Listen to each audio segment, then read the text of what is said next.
now,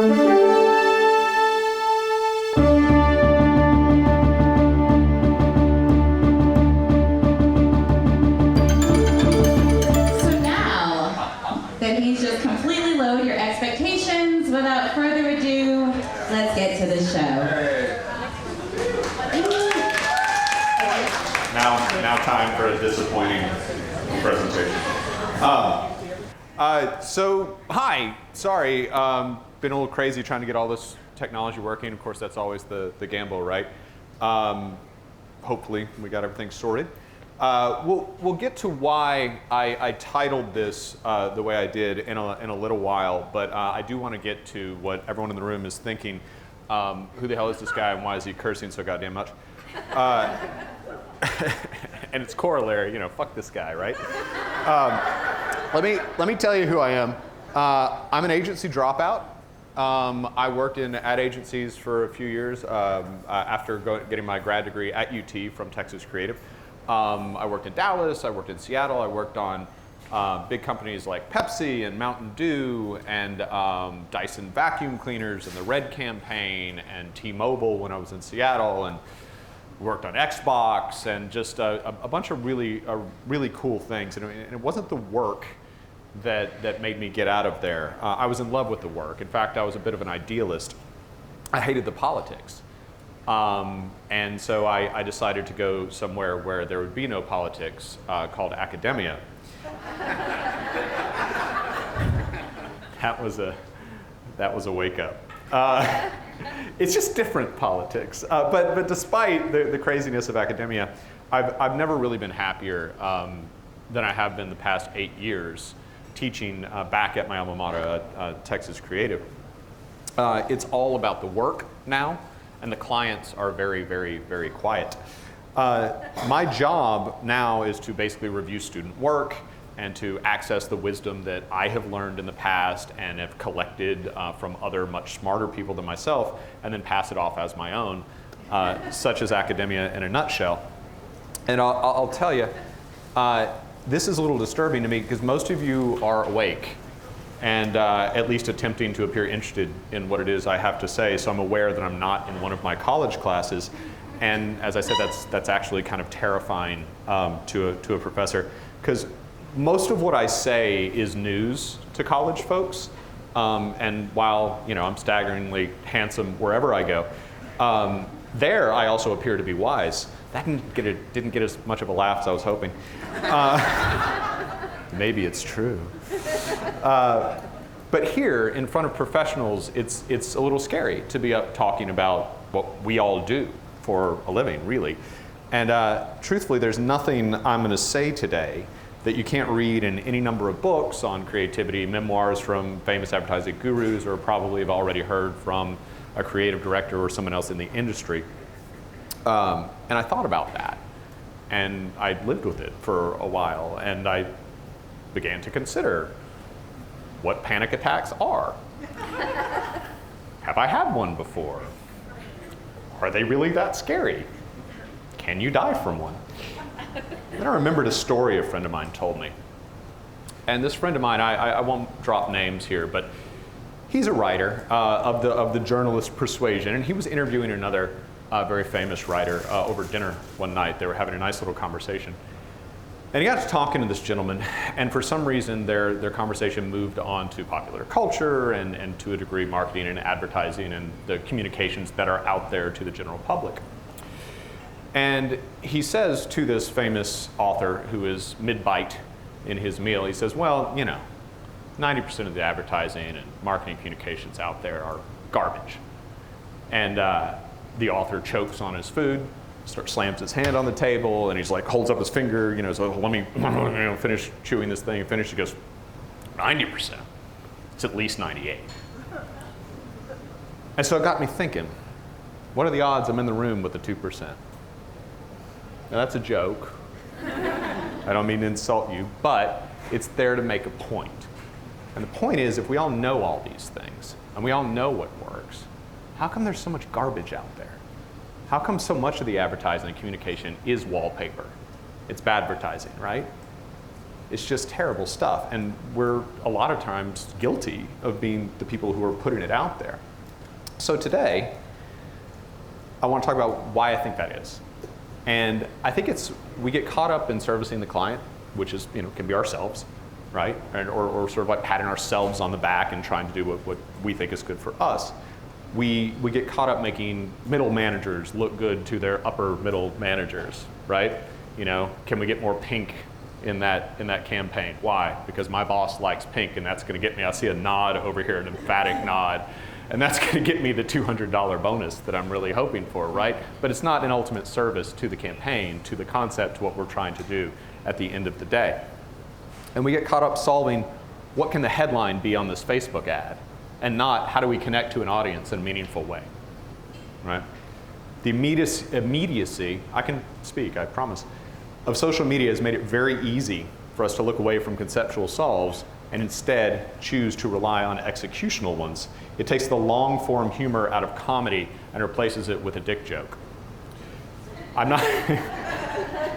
It trades true connection for shock value, like using the phrase dick joke. And long-term brand loyalty for short-term numbers. I'm not an MBA, thank God. And I have lots of business, if I was, I'd have lots of business excuses for why this is happening. And Mr. Haven, on the first day, yesterday, gave us some insight into that, short-term numbers, all that kind of good stuff. It's my feeling that we've forgotten or walked away from the basics, all that stuff that makes that 2% of good advertising and communication, the 2% of good ideas and communication that's out there. So today we'll go back to the basics and how we use those basics to possibly connect to an audience. A little bit of why maybe you should listen to me. Maybe, right? Individual projects on your desk, you probably have a few.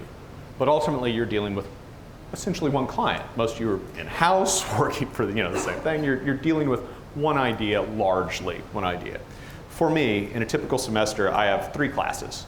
Roughly 24 students, that's 12 partnered teams. I did the math, but I wrote it down.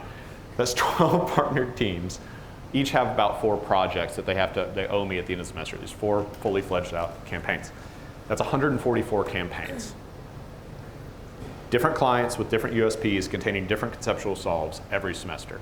So that's just shy of 300 for an entire school year for both long semesters, and over 8 years, that's 2,400 final campaigns in my career. Now, multiply that by however many ideas the students bring to me during their ideation processes that get shot down. The bad ideas, the ones that don't always work, the ones that need to be changed and improved. I honestly can't do the math, right? We go through probably hundreds per one that makes it. So that's how many I see. And I say that not just to complain about the size of my paycheck, but to say that I see a lot of the same mistakes and a lot of the same things happen over and over and over. And it's easy to say, but we're professionals, we do this for a living, those are students. It's true. But I've had a lot of juniors in my life who I've mentored and raised up in the industry. And we all make the same mistakes. It's just humans. And the CDs who hire my students out of that, even though they've been taught this way, they see those mistakes crop up again and again and again. It's just kind of what's done. So I want to talk about what creatives do, don't do, and possibly should do. And we're at that point in the movie where the main character says the title of the film and we all roll our eyes, right? But this is very true. And I think this is an excellent place to start from. Nobody cares and everyone hates your guts. If you think about it, it's used car salespeople, dentists, and us, right? Dentists was that word. I didn't enunciate clearly. I saw someone lean in right there. Last week, I actually went with my wife to look at a used car, and the salesman was coked to the gills. I mean, I've never seen someone who was so obviously on something. He was demeaning to my wife, talking down to her the whole time, talking about how he does business. It was terrible. He was incompetent. He didn't even know his product. But the thing is that even he doesn't show up during my morning coffee and wave a flag in my face that I have to physically move out of the way so I can read the news. Even he has standards, and we don't, as advertisers and communicators. We're putting it in your email box. We're putting it on your social media feed. We're getting it in your way. And there aren't many professions out there where no matter what you do, you're starting from that deficit of hate that we are. People don't want to hear from us. They're angry about it. It's very difficult to get past. If you start by acknowledging that truth, you're doing yourself a huge favor. People aren't just wired to ignore what we're saying, though they do. They're wired to sort of despise it. Billboards interrupt their commute. Pop-ups block their BuzzFeed top 10. Oh, and by the way, they're angry a little bit about that top 10 that's sponsored by so-and-so or someone else. But I'm being dramatic. None of you actually hate ads. You don't think about it that much. Not to that degree.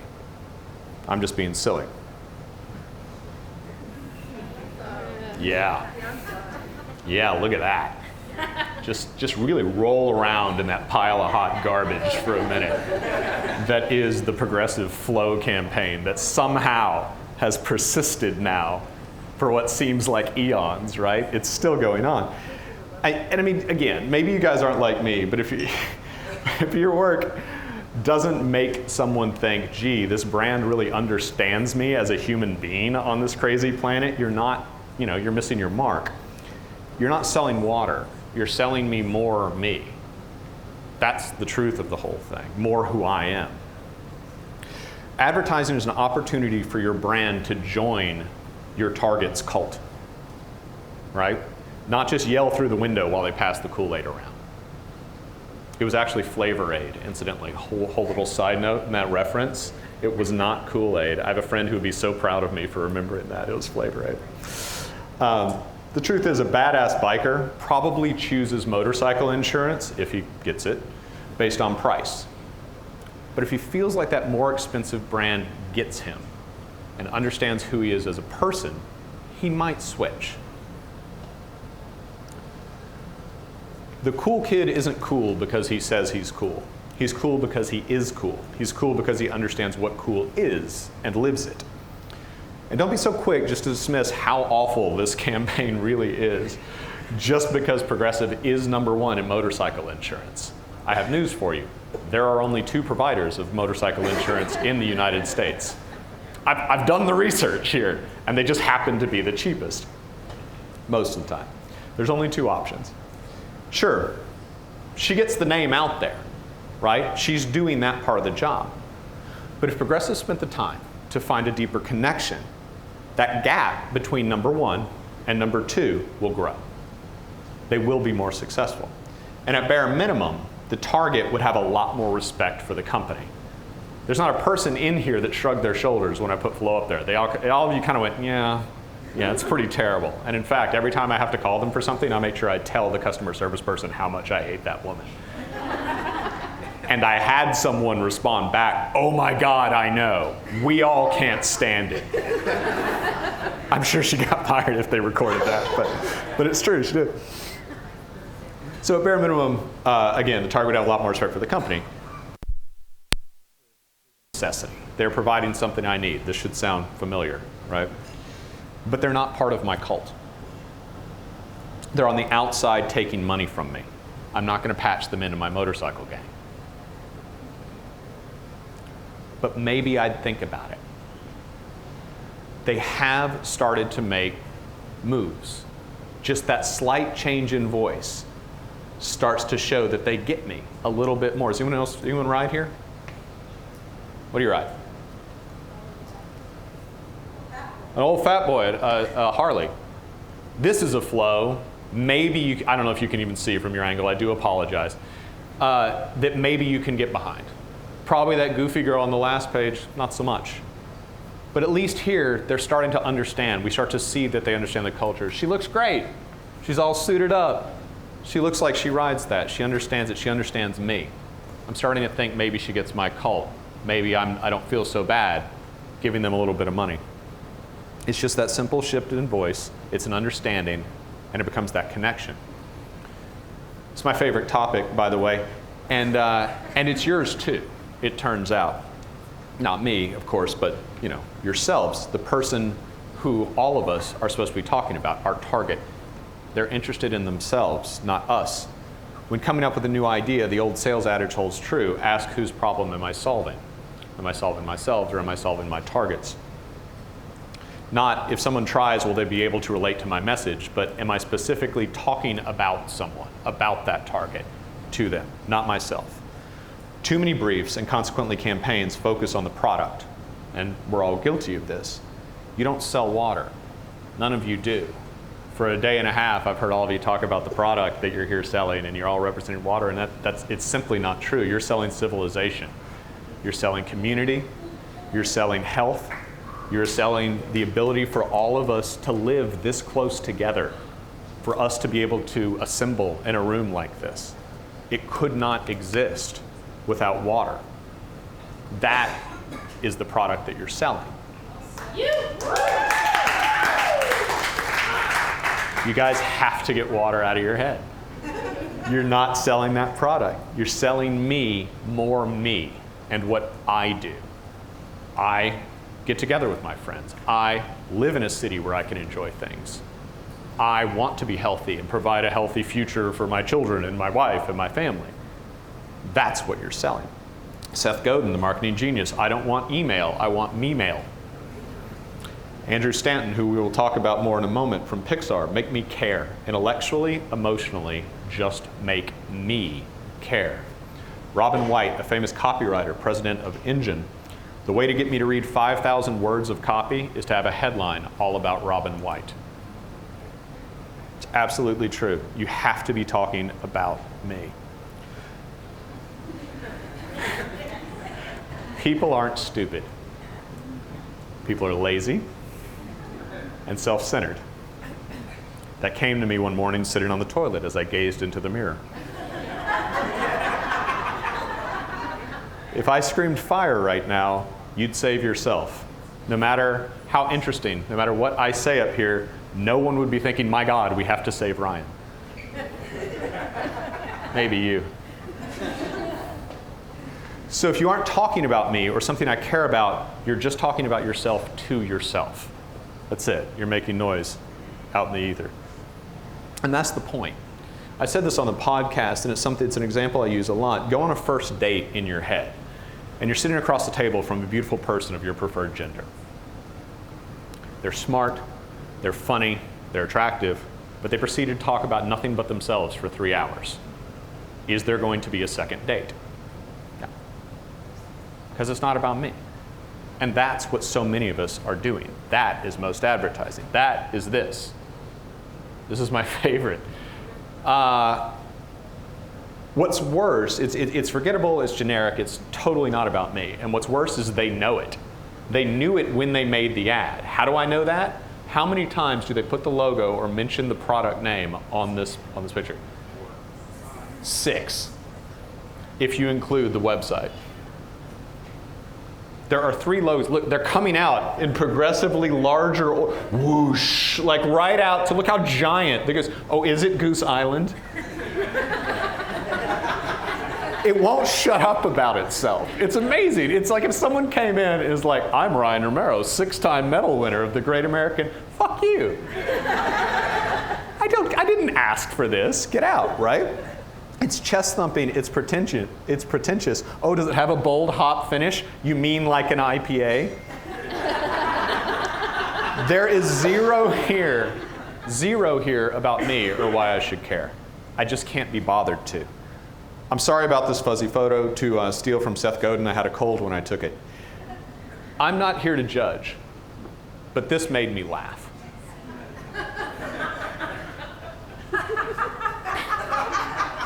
Because though you might not admit it, you're like, you got me. You know, it's like, for those of you who don't want to admit it, I'll give you an excuse. Think back to college. Think about all-nighters. What did you do to have to stay awake? Anything you possibly could, right? This is a headline all about me and the struggles that I am going through to stay awake, and how high brew coffee can help me out with that. To borrow from our first speech yesterday, they are the climax character. Is that correct? Where's Kendall? Is he here? I want him to correct me. No, he's not here. Oh, boo. So we're going to go with it because he's not here to tell me I'm wrong. I'm right. Okay, yes. So I want to get to Andrew Stanton, who I said I would. For those of you who don't know the name, he's a master storyteller. He has a great TED Talk on storytelling. He works for Pixar. I believe he was one of the gentlemen who helped found it. I know he was there in the very, very beginning. He's written excuse me, Toy Stories, Wall-E, a lot of your favorite films out there. And I think, you know, all of you could admit, it's like they can do this shit in their sleep now. It's like, oh, it's a Pixar movie, I'm gonna cry. You know, it's just, they know it. And he hits home on a ton of points when he starts talking about his storytelling notes. And I just want to sort of give you the Cliff's Notes of that. He says, storytelling is knowing that everything you're saying from the first to the last is leading to a singular goal. I love that. Each advertisement you do, and on a larger scale, your campaign concept, and larger than that, your brand, has to be singular in its focus. We're only going to remember one thing about it. Everything you do must ladder up to that same thought. Every dog on the team has to pull in the same direction, and they have to pull their weight or they're off the dog sled team. It's just how it is. One runs in a different direction, it just hurts you. Speaking of dogs, ideally confirming some truth that deepens our understanding of who we are as human beings. A truth that deepens our meaning, I know it's distracting, of who we are as human beings. Human truths. We all want our kids to succeed.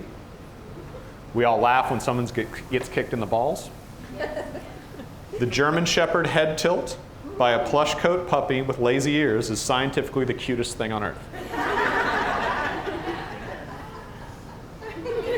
I love him.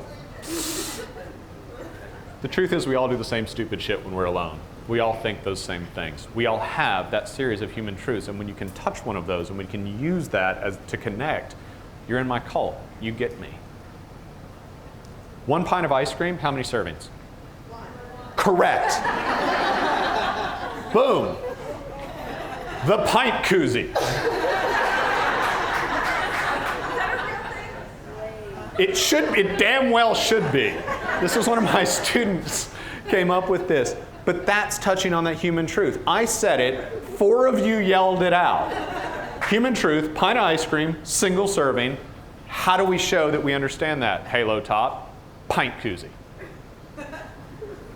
Plowing through it.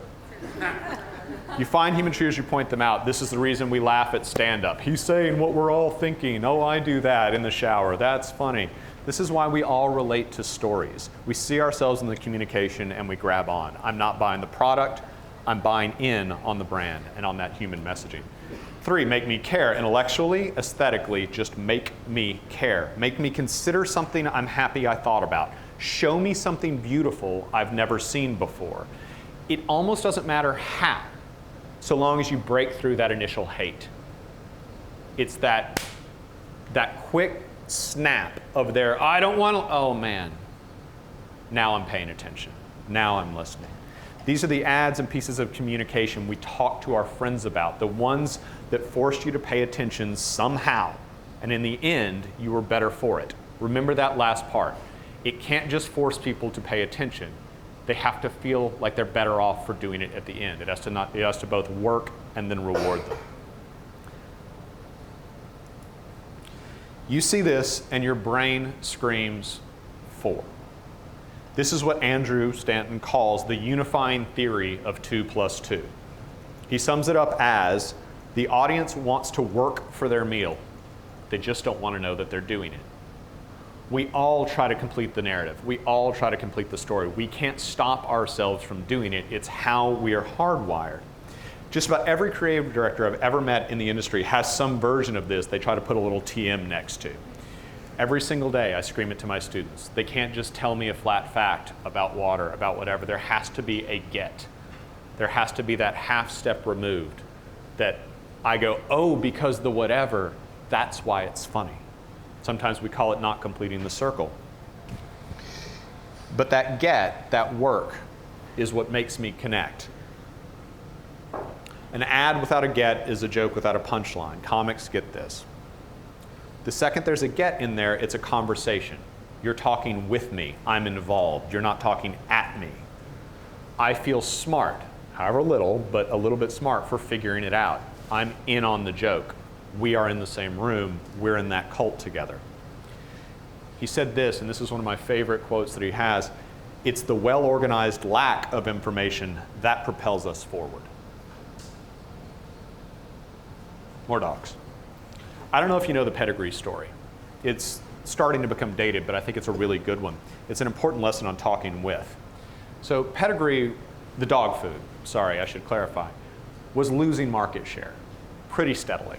This was, I'd have to look back 10, 15 years now. But they were noticing this slack off in their sales, which had always been amazing. And they couldn't figure out why. They were sponsoring all the dog shows. They had all like the hero dogs like on board with them. You know, these amazing dogs eat our food. Don't you want your dog to be amazing like these purebred dogs? It's the best dogs in the world eat our food. And they couldn't figure out what it was. They hire Chiat Day. And Chiat Day goes and starts talking to consumers and talking to customers, talking to people who have dogs. Like, why? Why do you buy your dog food? What is it? What's going to make you buy pedigree, whatever? And the example they got back to was, I love my dog. Show me you love dogs and I'll let you feed mine. That was it. That was the line they brought the creatives. I'll give you an example of what they were doing. These are German Shepherds. They're from West German working lines. Their father is an international Schützen champion. Hence the ridiculously high focus for the Frisbee that I'm holding that you can't see off camera. There's a lineage. They have papers and long, ridiculous names. They require only the best nutrition, so they can perform at their best and look pretty for the judges. These are dogs. Your dog is not this dog, but he could eat like this dog. Don't you want to feed your dog what these stellar examples of the breed get? Y'all aren't listening. I'm bragging about my dogs here. You don't care. They're not your dogs. We're not connecting. You don't care about that. The problem is this isn't about you. And that's what they were doing. We're cool. We're the best. We feed this dog and dogs like that. And you could be part of this cult over here that we've got. That's what pedigree was doing and why they were losing sales. Reality is this is why people love their dogs. Dogs do dog things. It doesn't matter about the lineage or the titles. They make us laugh. My dogs love and they snuggle and they're goofy. They sound like whales when they play wrestle. They're ridiculous. That's the good stuff. That's why people love their dogs. And that's when pedigree got on board. Let's see if I can get this to work. Nope. I gotta... Sorry. Puppies!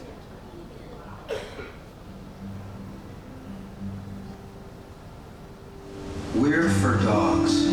Some people are for the whales. Some are for the trees. We're for dogs. The big ones and the little ones. The guardians and the comedians. The pure breeds and the mutts. We're for walks, runs, and romps. Digging, scratching, sniffing, and fetching. We're for dog parks, dog doors, and dog days. And if there were an international holiday for dogs to celebrate their contribution to the quality of life on Earth, we'd be for that too. Because we're for dogs.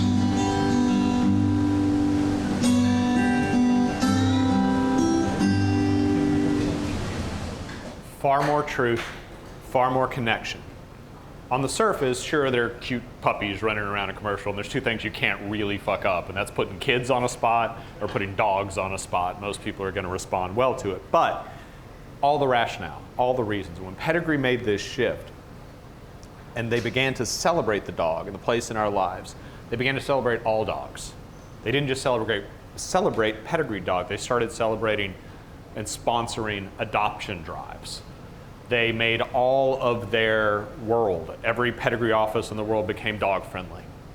They had doggy daycare for their workers when they couldn't do it. They changed the formula to make sure that they were scientifically as good as they could possibly be. They showed that they cared about dogs, that they were dog people, and they celebrated the idea of dogs rule. They became this company. They got into the cult that existed. They didn't try to get the people into theirs. This has evolved into Feed the Good, which is a great campaign they're still doing. And they've doubled down on their commitment. One of my favorite examples, this is a great human truth. This was done in New Zealand. they were seeing a lot more dogs end up in shelters. And one human truth that we all know is that we tend to buy dogs that look like us. Dogs look like their owners. We're totally self-centered creatures. And so what they did is there's this technology called facial recognition, and what if we scanned all the dogs up for adoption? You see where this is going. So people took their pictures, scanned it in the network, and then found dogs that were percentage matches of looked like that. They were driving across New Zealand to adopt dogs in other parts of their nation because they looked like them. Where's the dog food here? We're for dogs. Dogs rule, feed the good. We're in the cult, man. Just, when you need food, whatever, but this is us. We're all for dogs. In short, we consider our job to be to change the audience's mind from, fuck these people for trying to sell me something, or they're trying to make me feel better about not having a choice but to buy their stuff. We're trying to change it to, this thing is me. This thing is who I am. And we do that by changing from talking about the product to talking about the consumer. We've talked about that. But really, if you think about it, we're already there. It's just framing. We're not changing minds. You're never going to change someone's mind. Not really. We're changing conversations. We're having a different conversation with this person. It's that simple. You're moving from selling to understanding. So how? What are the basics we need to remember, the day-to-day things we should be practicing? I wasn't completely sure, so I asked my former students to help me out. And they told me, this is what we hear from you every day in our classes. So I wrote some of these things down, because number one with a bullet is write shit down. This is first rule of my class. I'm pretty sure I got this from Deborah. Did I steal this from Deborah? You don't know? Okay. Sorry, random inside joke. I'll explain it to you guys after a cocktail later. But this is the first rule of my class. The second rule is no dying. That's how important this is. You have to write shit down. What did you dream about last night? What was that funny thing you overheard on the way here this morning? You saw that bird do that one thing that was really weird one time. You guys are cultural sponges. You have to absorb what's going on in the world, record it, because those little dots are what we need. Advertising is connections. There's nothing new under the sun. We talk about it as being accretion. Carl Sagan, in the original Cosmos, talks about if you want to make an apple pie, if one wants to make an apple pie, one must first create the universe. Which is a tall, I know, right? It's a big order. Grandma was really impressive. But the whole point being, without the universe, there's no earth. Without earth, there's no soil, there's no tree, there's no apple that can't exist for us to make the apple pie. So we stand on the shoulders of all of this stuff that comes before to make our new thing that isn't new at all. It's always been there. It's putting two and two together to get four. Everything we do is built on top of something else. It's these little dots, these references that we collect out in the culture that reveal human truths. And when we connect those dots, we come up with great creative and conceptual solves. So go out, get more dots, and write them down. This is exactly what you wanted to do, right? Have more work. I don't mean necessarily get a gig. I mean have your own creative venture. The brain is a muscle, and you have to exercise it. You guys work all day. And even if you're being creative at work, it's still work. You need to go find that stuff that allows you to be creative in your own way. Work on your art. Go do improv. Knit Doctor Who cat sweaters. I don't care. Whatever it is that helps you be creative, you need to embrace that. The more creative connections you find, the more you practice these hobbies, the easier it is for your brain to get to make those neurological connections the next time you need to access it to come up with a new conceptual solve. You get faster at it. It is physically a muscle. It makes it quicker and easier for you to do it. So practice. Say it straight, and then say it great. See what I did there? I actually did the thing that I was saying. Just to walk you through that. The point is, if you don't know what it is you are trying to communicate, you can't say it in a new, unique, or amazing way. During the concept phase, when you're coming up with ideas, when you're trying to come up with that new idea, you want to encourage yourself to come up with bad taglines or long explanatory things that aren't clever or interesting but are clear. The clever bit comes later. Strive to write and concept for clarity. If you don't make sense, it doesn't matter how eloquent you are. I scream at my copywriters all the time, stop writing and say something. They use big words and they get flowery and I have no idea what it is they're trying to communicate. I'm like, just tell me what you're trying to say. And they say this huge long line. I'm like, yes, now. That doesn't say that. Tell me that. So start from a place of saying it straight. Ideas are cheap. Here, have another. We talked about this earlier in one of the earlier speeches. Get used to it. Don't get attached to ideas. If one's not working or it's been done before, pull that gun out, shoot it in the head, and move on. Take pride in the billions of ideas that you kill. They just move you forward. I got this from Maria. Glenn knows Maria. If 5 people tell you you're drunk, maybe it's time to sit down on the curb. Something can make total sense to you. But if you're trotting it out there and you're showing it to a bunch of people and they're like, I don't know what you're doing, don't fight too hard for it. Maybe you are drunk. Maybe you're the crazy one. There's one weird person on every plane, and if you can't find them, thank you guys for getting that. This means you have to listen to your colleagues, your coworkers, and yes, your target. Something can make total sense in your head, meaningless to the rest of the world. Creativity doesn't and cannot happen in a vacuum. You have to expose yourself to new and interesting things. You have to gather new and interesting ideas, and you have to grow. Open your mouth. Your voice matters. You are, yes, communicators. You are also consumers. You are also your target. You're a brain. Speak up, contribute. Use your voice, unapologetically take up space. Give feedback, pitch ideas, and speak your mind. Even if you're not in a creative or in the department who's coming up with these ideas and these concepts, your creative thoughts do matter. They matter every bit as much as your boss and your boss's boss. The corollary here is to listen to everyone else, especially if you are responsible for these creative ideas. Wyden Kennedy talks about coming up with ideas and not getting attached and doing bigger and better as fail harder. That's all they want from their people. Bring big, giant, stupid, unwieldy ideas and fail so hard that people will remember it for years to come, because that's when you're going to get that next big idea. It's the only way that you'll be successful. Don't just bring a crazy idea, bring the craziest idea. Maybe it's the worst. That's okay. If you walked in to a retail store and told them that they were to be closed on Black Friday, they would tell you to get the hell out. But that's exactly what REI did a few years back. They shut down their retail stores, their online sales, everything on the single largest retail day of the year, because they knew their target wasn't about being inside and trapped. The last place you want to be on Black Friday as a nature person is inside. They showed they were in the cult. They got all that sales back later. That wasn't a big deal, but they showed that they got these people. And a bunch of other outdoor companies followed suit and said, fuck yeah. They got on board. And then we're all piled into the cult. We all got excited about it. Yesterday's weirdness is tomorrow's reason why. It's Hunter S. Thompson, the good doctor. Conceptual work is hard work, and there is no shortcut. Most of it is going in the trash. Get used to that. I tell my students that for every hour they spend in class, they need to be spending 10 active hours focused on the work. That's not the time they're spent marinating on random ideas. That's actual physical labor trying to come up with an idea.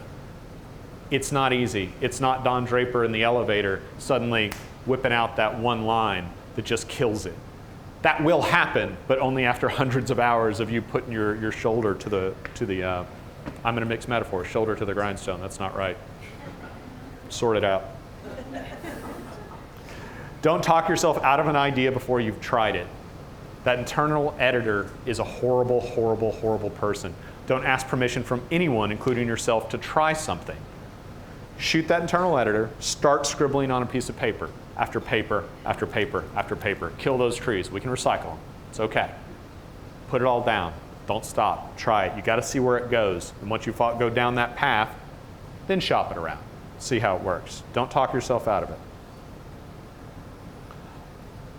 All decisions are emotional. Studies have shown this again and again. Your target will make all of their decisions based on how they feel about it, not a logical rationale. They will try to rationalize it, but in the end, those emotional feelings are what sway the vote. Make them like you, like actually like you. Like them. Find something to love in your target, in your consumer. Mr. Rogers carried around, I don't know if you've heard this, a little piece of paper in his wallet, in his pocket that he had heard from a social worker, this little quote, and said I'm gonna screw this up, I just know it. There is no person on this earth you cannot learn to love once you've heard their story. And I love that. And it's true. Once you understand people's motivations and where they come from, you can find that thing to love about them. And when you love your target, you'll do anything to help them. And you'll get right into their cult with them. Show beautiful stuff, get excited, get them excited. Lastly, Leslie gets it. Just fucking care. I plead with my students before they graduate, the last day of class we have this conversation. I'm like, I don't know if you paid attention to anything in this class, but if you don't walk out of here with this one thing, then I don't know what to do with you. And so I'll say that to you guys too. Just care. If you really love what you're doing, and just in the day and a half I've spent here, I see it in you guys. It's crazy. I mean, I tell people I'm going to a water conference, they're like, what the fuck is a water conference? I said, they're water marketers. They're like, watermark? Like a watermark? Like 4 different people made that mistake when I explained it. And I'm like, no, these people are amazing. And it's true, you guys care about this deeply. So I know you're here. I know you're doing this. You have to find beauty in the work. And if you don't, if you hate it, walk away. Life is too short. Because when you do this, when you give a shit and you care about something, everything else is going to fall into place. You find all those things. You don't have to listen to people speak. You don't have to do whatever. If you actually care, all the rest of this works.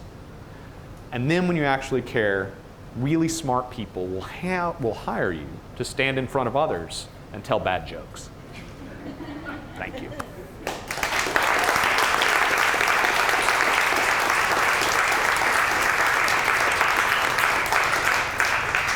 Ryan wins the award for giving me the most bubble guts during the presentation, so I appreciate that. Ryan, amazing.